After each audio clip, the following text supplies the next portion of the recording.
امام بہقی نے السنن الکبریٰ کے اندر، امام خطابی نے، علامہ ابن ملقن نے، علامہ نووی نے، حافظ ابن حجر رحمہ اللہ نے، علامہ ملا علی قاری رحمہ اللہ، علامہ نیموی حنفی رحمہ اللہ اور دیگر کئی محدثین ہیں جنہوں نے صراحت کی ہے کہ یہ جملہ جو ہے امام زہری کا ہے، حضرت ابو ہریرہ رضی اللہ تعالیٰ عنہ کا نہیں ہے۔ کیونکہ اگر نبی علیہ الصلوۃ والسلام کے زمانے میں کوئی بات ثابت کرنی ہے کہ ایسا ہوا تو وہ صحابی بیان کرے گا تو پھر وہ چیز ثابت ہوتی ہے۔ صحابہ کے دور کے بعد کا اگر کوئی آدمی کسی مسئلے کے حوالے سے بتاتا ہے کہ یہ نبی علیہ السلام کے زمانے میں ہوا ہے، تو درمیان میں اگر کسی صحابی کا واسطہ نہیں ہے، سند نہیں ہے، تو وہ جملہ، وہ بات درست نہیں سمجھی جاتی۔ اسی طرح امام زہری رحمہ اللہ نے یہ قول بیان کیا ہے، یہ انہوں نے خود بیان کیا ہے کہ نبی علیہ السلام کے زمانے میں ایسا ہوا۔ ان کو کس نے بیان کیا؟ کیونکہ وہ خود تو صحابی نہیں ہیں، کوئی وضاحت نہیں ہے کہ ان کو کس نے بیان کیا، اس لیے یہ جملہ درست ثابت نہیں ہوتا۔ محقق الاثر فضیلت الشیخ مولانا ارشاد الحق اثری حفظہ اللہ کی کتاب توضیح الکلام صفحہ نمبر 749 اور 750 اور 751،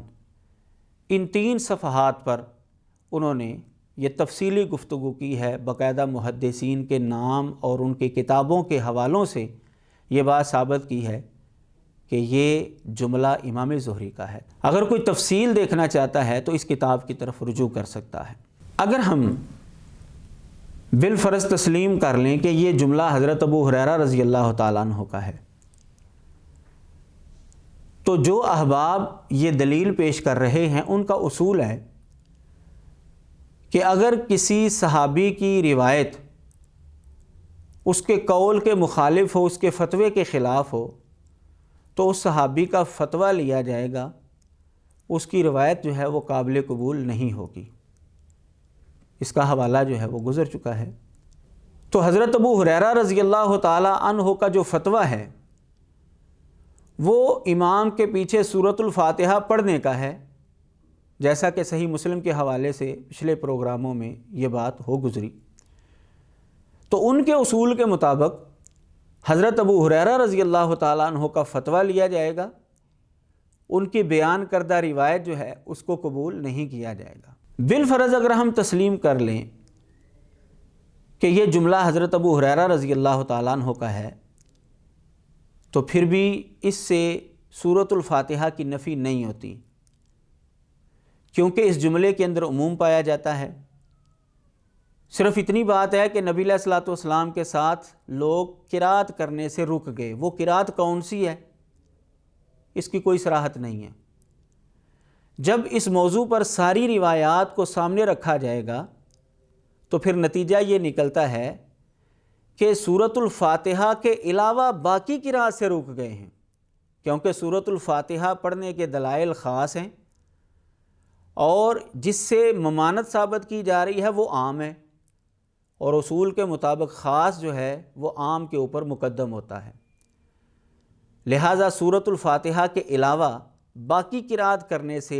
جہری نمازوں میں صحابہ رک گئے، یہ مفہوم بنا لیا جائے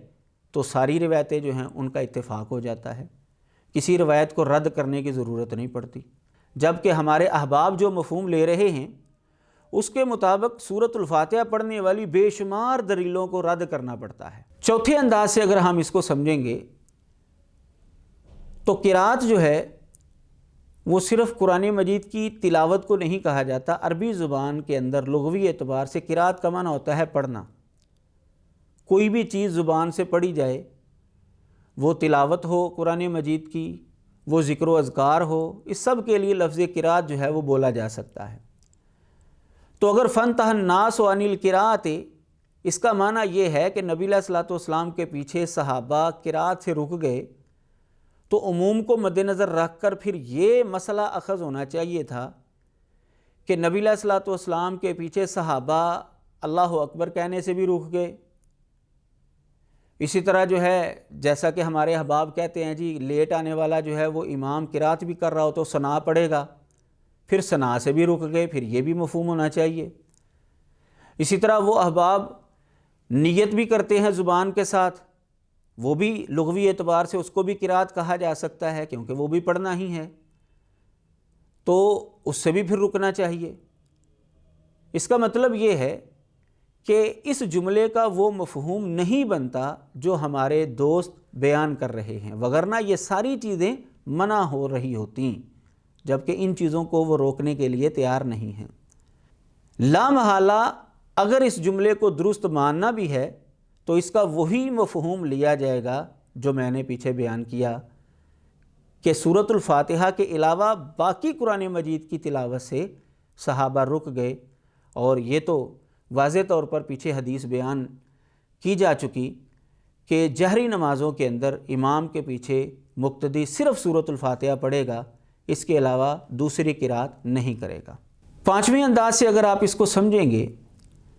تو آپ جب اس حدیث کو پڑھیں گے تو آپ کے سامنے یہ بات آ جائے گی کہ اصل میں صحابی نے اونچی آواز کے ساتھ نبی علیہ الصلوۃ والسلام کے پیچھے قرات کی تھی، کیونکہ آپ نے فرمایا کہ مجھ سے قرآن مجید جو ہے وہ چھینا جا رہا ہے، مجھے محسوس ہو رہا تھا کہ وہ چھینا جا رہا ہے۔ آج بھی آپ امام کے پیچھے اونچی آواز کے ساتھ قرات شروع کر دیں، بولنا شروع کر دیں، تو امام جو ہے وہ قرآن مجید بھولنا شروع ہو جائے گا، اٹکنا شروع ہو جائے گا، تجربہ کر کے دیکھ لیں۔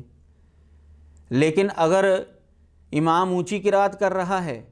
اور مقتدی جو ہے وہ آہستہ آواز کے ساتھ قرات کر رہا ہے، جیسا کہ ظہر اور عصر کی نماز کے اندر ہم آہستہ آواز کے ساتھ جو ہے وہ قرات کر رہے ہوتے ہیں، اسی طرح جو ہے مغرب اور عشاء کی نماز کے اندر بھی، فجر کی نماز کے اندر بھی مقتدی آہستہ آواز کے ساتھ قرات کر رہے ہیں، اور ان تین نمازوں کے اندر امام اونچی آواز کے ساتھ قرات کر رہا ہوتا ہے، تو کبھی بھی ہماری قرات امام کی قرات کے ساتھ ٹکراتی نہیں ہے، کیونکہ ہم آہستہ پڑھ رہے ہوتے ہیں، امام صاحب اونچی آواز کے ساتھ پڑھ رہے ہوتے ہیں۔ تو جب نبی علیہ الصلوۃ والسلام کی قرات کے اندر اٹکن آنی شروع ہوئی تو لا محالہ اس کا مطلب یہی ہے کہ اس صحابی نے اونچی آواز کے ساتھ قرات کی تھی، اور امام کے پیچھے اونچی آواز کے ساتھ قرات کرنا یہ تو بالکل درست نہیں ہے، یہ تو ہم بھی مانتے ہیں۔ لہٰذا اس حدیث کا مفہوم جو صحیح بنتا ہے،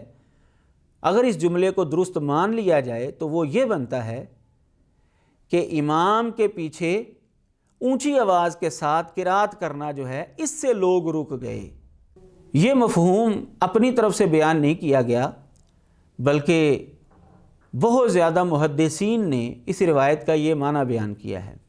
میں آپ کے سامنے چند ایک کے اقوال رکھتا ہوں۔ لغت کے بہت بڑے امام گزرے ہیں، ابن منظور افریقی، وہ اپنی کتاب لسان العرب کے اندر، لغت کی بہت بڑی کتاب ہے، وہ اس جملے کے اوپر روشنی ڈال رہے ہیں کہ جو نبی علیہ الصلوۃ والسلام نے فرمایا تھا کہ مجھ سے قرآن مجید جو ہے وہ جپٹا جا رہا ہے، چھینا جا رہا ہے، عبارت میں آپ کو سناتا ہوں۔ کہتے ہیں وَذَلِكَ أَنَّ بَعْضَ الْمَأْمُومِينَ جَهَرَ خَلْفَهُ فَنَازَعَهُ قِرَاءَتَهُ فَشَغَلَهُ فَنَهَى عَنِ الْجَهْرِ بِالْقِرَاءَةِ فِي الصَّلَاةِ خَلْفَهُ، کہ نبی علیہ السلام نے یہ جو جملہ فرمایا تھا مَالِي أُنَازِعُ الْقُرْآنَ، یہ اس لیے فرمایا تھا کہ کسی صحابی نے آپ کے پیچھے اونچی آواز کے ساتھ قرات کی تھی، تو نبی علیہ الصلوۃ والسلام کی قرات اٹکنا شروع ہو گئی، تو آپ نے پھر روک دیا کہ میرے پیچھے اونچی آواز کے ساتھ قرات تم نے نہیں کرنی۔ امام ابن حبان رحمہ اللہ فرماتے ہیں وَأَمَّا قَوْلُ الزُّهْرِيِّ فَانْتَهَى النَّاسُ عَنِ الْقِرَاءَةِ أَرَادَ بِهِ رَفْعَ الصَّوْتِ خَلْفَ رسول اللہ صلی اللہ علیہ وسلم۔ فَانْتَهَى النَّاسُ کہ امام زہری رحمہ اللہ کا یہ جو قول ہے کہ لوگ نبی علیہ الصلوۃ والسلام کے پیچھے قرات کرنے سے رک گئے، ان کے جملے کا مقصد یہ ہے، ان کا ارادہ یہ ہے کہ نبی علیہ الصلوۃ والسلام کے پیچھے لوگ اونچی آواز کے ساتھ قرات کرنے سے رک گئے۔ صحیح ابن حبان کے اندر یہ بات موجود ہے۔ مولانا عبدالحی لکھنوی حنفی رحمہ اللہ وہ صراحت کرتے ہیں، غیث الغمام کے اندر صفحہ نمبر 179 ہے کہ آخری بات کہ نبی علیہ الصلوۃ والسلام نے یہ جو جملہ ارشاد فرمایا مالی انازع القرآن، اگر یہ جملہ ممانعت پر دلالت کرتا ہے تو یہ جہری نمازوں میں منازعت کا باعث بننے والی قرات کی ممانعت پر دلالت کر رہا ہے۔ فرماتے ہیں فَهُوَ إِن دَلَّ عَلَى النَّهْيِ فَإِنَّمَا يَدُلُّ عَلَى نَهْيِ الْقِرَاءَةِ الْمُفْزِيَةِ إِلَى الْمُنَازَعَةِ فِي الْجَهْرِيَّةِ، کہ یہ ایسی قرات کی ممانعت پر دلالت کرتا ہے جو جہری نمازوں کے اندر منازعت کا، جھگڑے کا باعث بنے، امام کی قرات کی اٹکن کا باعث بنے۔ اور وہ کون سی ہے؟ وہ ظاہر ہے کہ اونچی آواز کے ساتھ قرات کرے گا مقتدی تو پھر امام کو غلطی لگے گی۔ اسی طرح کی بات علامہ ابن عبد البر، امام خطابی رحمہ اللہ، علامہ قرطبی رحمہ اللہ، علامہ شوکانی رحمہ اللہ اور دیگر محدثین و مفسرین نے بیان کی ہے۔ توضیح الکلام صفحہ نمبر 758 اور 759 کے اوپر یہ تفصیلی بحث دیکھی جا سکتی ہے۔ چوتھی دلیل جو ان احباب کی جانب سے پیش کی جاتی ہے وہ ہے سنن ابن ماجہ کی روایت۔ یہ سنن ابن ماجہ میں کھولنے لگا ہوں، اس کی حدیث نمبر ہے 850۔ حضرت جابر رضی اللہ تعالیٰ عنہ حدیث کے راوی ہیں کہ رسول اللہ صلی اللہ علیہ وسلم نے فرمایا من کان لہ امام فقراءۃ الامام لہ قراءۃ، کہ جس کا امام ہو تو امام کی قرات اس کی قرات ہے۔ یہ سنن ابن ماجہ کی روایت، اس سے ہمارے دوست یہ مسئلہ اخذ کر رہے ہوتے ہیں کہ دیکھیں جی کہ امام کی قرات مقتدی کو بھی کافی ہے، لہٰذا مقتدی کو قرات کرنے کی ضرورت نہیں ہے۔ جب ہم اس روایت کی تحقیق میں جاتے ہیں تو ہمیں پتہ چلتا ہے کہ یہ روایت رسول اللہ صلی اللہ علیہ وسلم سے ثابت نہیں ہے۔ مختلف محدثین نے اس روایت کے اوپر تبصرہ کیا ہے، ان میں سے چند ایک کے اقوال میں آپ کے سامنے رکھتا ہوں۔ حافظ ابن حجر رحمۃ اللہ علیہ لکھتے ہیں من کان لہ امام، یہ جو روایت ہے کہتے ہیں یہ ضعیف عند الحفاظ، یہ حفاظ کے ہاں،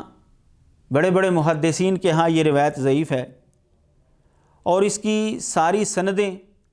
اور ان سندوں کے اندر جو علتیں ہیں ضعیف ہونے کی وہ امام دارقطنی نے فرماتے ہیں کہ تفصیلی طور پر اپنی کتاب کے اندر بیان کی ہیں۔ فتح الباری کے اندر حافظ ابن حجر نے یہ بات لکھی ہے۔ اسی طرح التلخیص الحبیر کے اندر حافظ ابن حجر رحمۃ اللہ علیہ لکھتے ہیں من کان لہ امام فقراءۃ الامام لہ قراءۃ مشہور من حدیث جابر ولہ طرق عن جماعت من الصحابۃ وکلھا معلولہ، کہتے ہیں یہ جو روایت حضرت جابر سے مشہور ہے اس کی اور بھی سندیں ہیں، بعض صحابہ سے ملتی ہیں، لیکن وکلھا معلولہ، وہ ساری کی ساری سندیں ضعیف ہیں، معلول سندیں ہیں، ان میں سے کوئی بھی قابل اعتبار نہیں ہے۔ حافظ ابن کثیر رحمۃ اللہ علیہ تفسیر ابن کثیر صفحہ نمبر 12 جلد نمبر 1 پر یہ جملہ لکھتے ہیں وقد رویہ ھذا الحدیث من طرق ولا یصح شیء منها عن النبی صلی اللہ علیہ وسلم، کہ یہ روایت مختلف سندوں سے بیان کی جاتی ہے لیکن رسول اللہ صلی اللہ علیہ وسلم سے ایک بھی سند صحیح ثابت نہیں ہوتی۔ علامہ ابن جوزی رحمۃ اللہ علیہ فرماتے ہیں وَلِهَذَا الْحَدِيثِ طُرُقٌ عَنْ جَابِرٍ وَعَنْ عَلِيٍّ وَابْنِ عُمَرَ وَابْنِ عَبَّاسٍ وَعِمْرَانَ بْنِ حُسَيْنٍ لَيْسَ فِيهَا مَا يَثْبُتُ، کہ اس روایت کی کئی سندیں ہیں جو حضرت جابر سے ملتی ہیں، حضرت علی تک، حضرت عبداللہ بن عمر، حضرت عبداللہ بن عباس، حضرت عمران بن حسین رضوان اللہ علیہم اجمعین تک پہنچتی ہیں، لیکن ان میں سے کوئی بھی ثابت نہیں ہے۔ غیث الغمام کے اندر علامہ عبدالحی لکھنوی رحمہ اللہ نے یہ جملہ نقل کیا ہے ان کا۔ اسی طرح ابن جوزی رحمہ اللہ کی کتاب العلل المتناہیہ کے اندر یہ جملہ موجود ہے، صفحہ نمبر 431 اور جلد نمبر 1 ہے۔ علامہ عبدالرؤف مناوی ہیں، انہوں نے بھی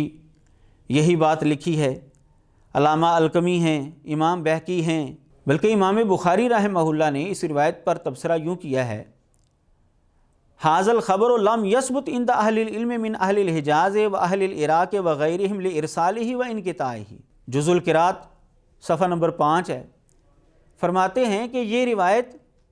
ثابت نہیں ہوتی، حجاز، اہل عراق اور دیگر علاقوں کے جو اہل علم ہیں ان کے نزدیک یہ روایت ثابت نہیں ہوتی، کیونکہ اس روایت کے اندر ارسال بھی پایا جاتا ہے اور انقطاع بھی پایا جاتا ہے۔ علامہ مجد ابن تیمیہ رحمہ اللہ انہوں نے بھی صراحت کی ہے کہ اس روایت کی کوئی سند جو ہے وہ ثابت نہیں۔ علامہ ابن قیم رحمہ اللہ انہوں نے بھی اسی بات کی وضاحت کی ہے۔ علامہ ابن ابی العز رحمہ اللہ وہ بھی یہی بات بیان کرتے ہیں، اور دیگر کئی محدثین ہیں جنہوں نے اس روایت کے ضعف کے اوپر مہر ثبت کی ہے،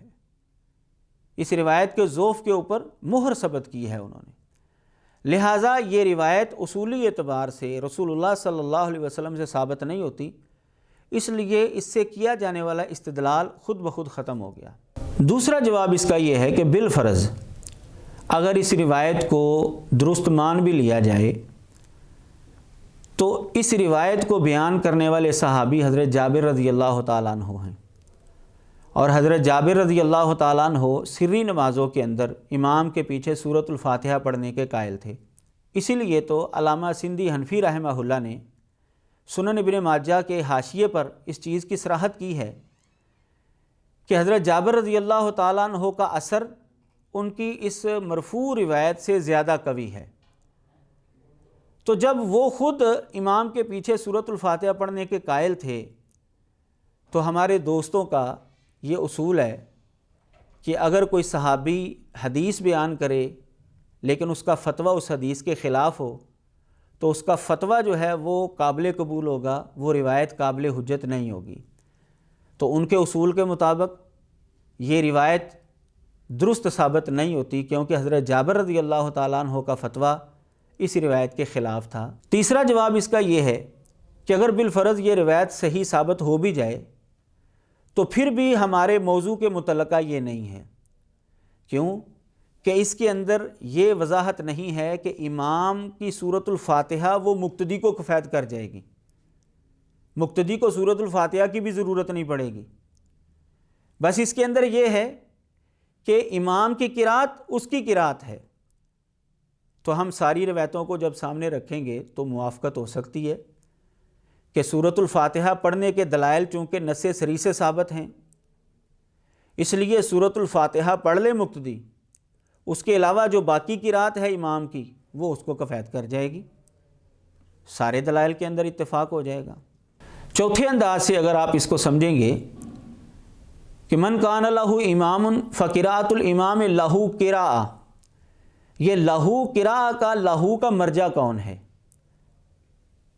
اس کا مرجع جو ہے اس کے اندر احتمال ہے کہ اس کا مرجع مقتدی ہے یا اس کا مرجع جو ہے وہ امام ہے، یعنی یہ ضمیر پیچھے مقتدی کی طرف لوٹ رہی ہے یا یہ ضمیر امام کی طرف لوٹ رہی ہے۔ مقتدی کی طرف بھی لوٹا لیں تو اس کے جوابات آپ کے سامنے آ گئے ہیں، اور اگر امام کی طرف لوٹائیں پھر تو مسئلہ ہی حل ہو جاتا ہے کہ اس کا معنی پھر یہ بنے گا کہ جس کا امام ہو، امام کی قرات اس امام کے لیے ہی قرات ہے، لہٰذا مقتدی کو اپنی قرات کرنی پڑے گی، اور یہ احتمال باقاعدہ موجود ہے۔ علامہ سندھی حنفی رحمہ اللہ نے سنن ابن ماجہ کے حاشیے پر اسی روایت کے تحت گفتگو کرتے ہوئے یہ احتمال پیش کیا ہے۔ لکھتے ہیں قیل یحتمل ان المراد من کان لہ امام فلیقرأ بقراءتہ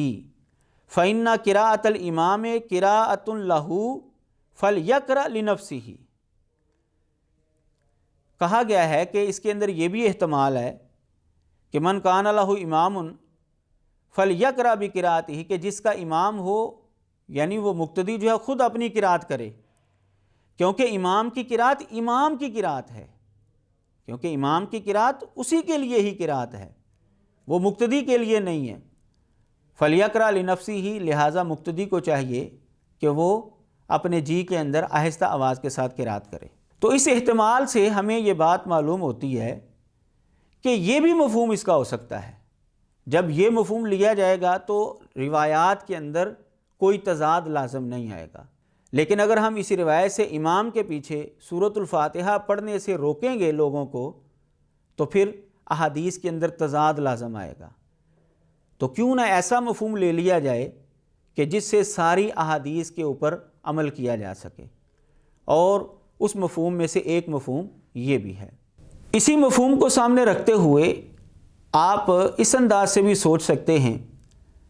کہ ہمارے دوستوں کا یہ اصول ہے، اذا جاء الاحتمال بطل الاستدلال، کہ جب احتمال آ جائے کسی بات کے اندر اس سے استدلال کرنا درست نہیں رہتا۔ تو اس روایت کے اندر احتمال آ گیا کہ اس کا مفہوم مقتدی والا لیا جا سکتا ہے یا امام والا لیا جا سکتا ہے، دونوں طرح کی باتیں ہو سکتی ہیں۔ جب احتمال آ گیا تو پھر ان کے اصول کے مطابق اس سے استدلال کرنا وہ بالکل درست نہیں بنتا۔ وآخر دعوانا ان الحمد للہ رب العالمین۔